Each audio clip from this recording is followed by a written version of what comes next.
കേരളത്തിലെ കോൺഗ്രസ് രാഷ്ട്രീയത്തിലുണ്ടായിരുന്ന സൗമ്യനെങ്കിലും തീപ്പൊരിയായ നേതാവ്. അകാലത്തിൽ അന്തരിച്ചുപോയ ആ നേതാവില്ലായിരുന്നെങ്കിൽ നടി ആക്രമിക്കപ്പെട്ട കേസ് ഇന്നീ വിധം ആയിത്തീരുമായിരുന്നില്ല.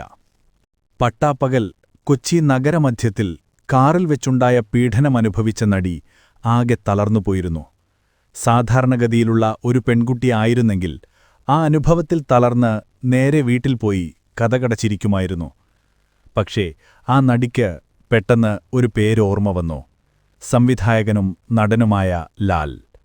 പി.ടി. തോമസിന്റെ സുഹൃത്തുകൂടിയായിരുന്നു ലാൽ. ലാൽ ഉടൻ പി.ടി. തോമസിനെ വിളിച്ചു. ആ ദിവസത്തെക്കുറിച്ച് പി.ടി. തോമസിന്റെ ഭാര്യ ഉമാ തോമസ് ഇങ്ങനെ ഓർക്കുന്നു.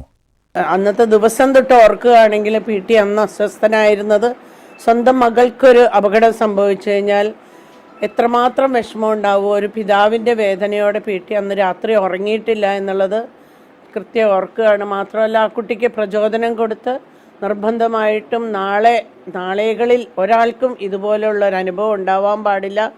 ഈ ഫീൽഡിൽ ഇതിൽപോലെ ഒരുപാട് കാര്യങ്ങൾ നടക്കുന്നതായിട്ട് ഞാൻ കേട്ടറിഞ്ഞിട്ടുണ്ട്. പക്ഷേ ഇതുവരെ അങ്ങനെ ഒരു മുന്നിൽ വന്ന് ഇതിനെതിരെ പോരാടാൻ ഒരാൾ വന്നിട്ടില്ല. അതുകൊണ്ട് മോളങ്ങനെ ചെയ്യരുത്, ഇതിനെതിരെ സത്യം എന്തായാലും ജയിക്കും എന്നുള്ളൊരു ധൈര്യം കൊടുത്ത് പി.ടിയുടെ ഫോണിൽ നിന്ന് തന്നെയാണ് ഐ.ജിയെ വിളിച്ചു കൊടുക്കുകയും അതുപോലെ തന്നെ സംസാരിക്കുകയും ഈ കേസിൻ്റെ ഡീറ്റെയിൽസൊക്കെ ആ കുട്ടി പറയുകയും ചെയ്തത്. പി.ടി. വീട്ടിൽ വന്ന കിടന്നയുടനെയാണ് പെട്ടെന്ന് ഫോൺ വന്നത്. ഞാനൊരു സ്ഥലം വരെ പോയിട്ട് വരാമെന്ന് പറഞ്ഞിറങ്ങി. എവിടേക്ക് പോവുകയാണെങ്കിലും സാധാരണ പറയാറുണ്ട്. പക്ഷെ അന്ന് ഒരത്യാവശ്യ കാര്യമാണെന്ന് മാത്രമാണ് പറഞ്ഞത്. അങ്ങനെ ഒരിക്കലും പി.ടി. പറയാറില്ല. പോയി തിരിച്ചു വന്നപ്പോൾ പി.ടി. ഭയങ്കര അസ്വസ്ഥനായിരുന്നു. അന്ന് ഉറങ്ങിയിട്ടേയില്ലെന്ന് പറയാം. എരിവിരി കൊള്ളുന്ന പോലെയായിരുന്നു. സ്വന്തം മകൾക്ക് സംഭവിച്ചതിന്റെ വേദനയാണ് പി.ടിയിൽ കണ്ടത്. അന്ന് അതിരാവിലെ തന്നെ ആലപ്പുഴയ്ക്ക് പോയി. രമേശ് ചെന്നിത്തല അന്നവിടെ ഉപവാസമനുഷ്ഠിക്കുകയായിരുന്നു. അവിടെ ചെന്നാണ് പി.ടി. ഈ വിവരമറിയിച്ചത്. അങ്ങനെയാണ് കേരളം മുഴുവൻ ഈ വിവരമറിഞ്ഞത്. കുട്ടിയെപ്പോലെ തോന്നിപ്പിക്കുന്ന നടിയെ പി.ടി. അപ്പോൾ തന്നെ ആശ്വസിപ്പിച്ചിരുന്നു. ഇനിയൊരു കുട്ടിക്കും ഇങ്ങനെ സംഭവിക്കരുത്, ധീരമായി നിൽക്കണമെന്ന് പി.ടി. പറഞ്ഞു.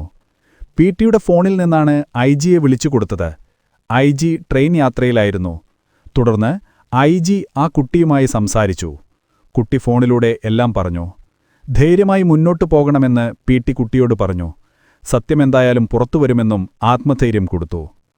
ആ ആത്മധൈര്യമാണ് നടിയെ പിന്നീട് ഈ കേസുമായി മുന്നോട്ടു പോവാനും ഏതറ്റം വരെയും പോരാടാനും പ്രാപ്തയാക്കിയത്. പീഡനം നടന്ന ശേഷം നടി ആദ്യം കണ്ടയാൾ എന്ന നിലയിൽ പി.ടി. തോമസ് പിന്നീട് കേസിൽ മൊഴി നൽകാൻ പോയി. മൊഴി കൊടുക്കാൻ പോയപ്പോൾ പി.ടിക്ക് കുറേ ദുരനുഭവമൊക്കെ ഉണ്ടായി. മൊഴി കൊടുക്കരുതെന്ന് സമ്മർദ്ദമുണ്ടായിരുന്നു. അഴകുഴമ്പൻ മൊഴി നൽകിയാൽ മതിയെന്ന ഒരു പക്ഷമുണ്ടായിരുന്നു. പല ഇടപെടലുകളുമുണ്ടായി. അതിന് പി.ടി. പറഞ്ഞ ഉത്തരം ഇങ്ങനെയായിരുന്നു: ഞാൻ ഒന്നും കൂട്ടിപ്പറയില്ല, എന്നാൽ ഒന്നും കുറച്ചു പറയാനും തയ്യാറല്ല. പി.ടി. നിലപാടിൽ ഉറച്ചുനിന്നു. നടിയെ ആക്രമിച്ച കേസിലെ പ്രധാന സാക്ഷിയായിരുന്നു അന്തരിച്ച മുൻ എം.എൽ.എ. പി.ടി. തോമസ്. അതിക്രമത്തിന് പിന്നാലെ നടിയെ കണ്ട ആദ്യത്തെ ആളുകളിൽ ഒരാൾ. പി.ടി. തോമസിനെ വധിക്കാനുള്ളൊരു ശ്രമവും ഉണ്ടായതായി ആരോപണമുയർന്നിരുന്നു. പി.ടിയുടെ കാറിന്റെ ടയറിലെ ബോൾട്ടുകൾ ഊരിമാറ്റിയ നിലയിൽ കണ്ടെത്തി. ശ്രദ്ധയിൽപ്പെട്ടില്ലായിരുന്നെങ്കിൽ ടയർ ഊരിത്തെറിച്ച് വൻ അപകടത്തിലേക്ക് നയിച്ചേനെ. വൈത്തിലയിൽ വെച്ച് നാട്ടുകാരാണ് ഇക്കാര്യം എം.എൽ.എയുടെ ശ്രദ്ധയിൽപ്പെടുത്തിയത്. ഒരു ടയറിന്റെ ബോൾട്ടുകൾ പൂർണ്ണമായും ഊരിമാറ്റിയ നിലയിലായിരുന്നു. മറ്റു ടയറുകളിലെ ബോൾട്ടുകൾ ഇളക്കി വച്ചിരിക്കുകയായിരുന്നു. ഒന്നാം പ്രതിയായ പൾസർ സുനിക്കെതിരെ ഗുരുതരമായ ആരോപണങ്ങൾ നേരത്തെ തന്നെ പി.ടി. തോമസ് ഉന്നയിച്ചിരുന്നു. സുനിക്ക് മനുഷ്യക്കടത്തുമായി ബന്ധമുണ്ട് എന്നതായിരുന്നു അത്.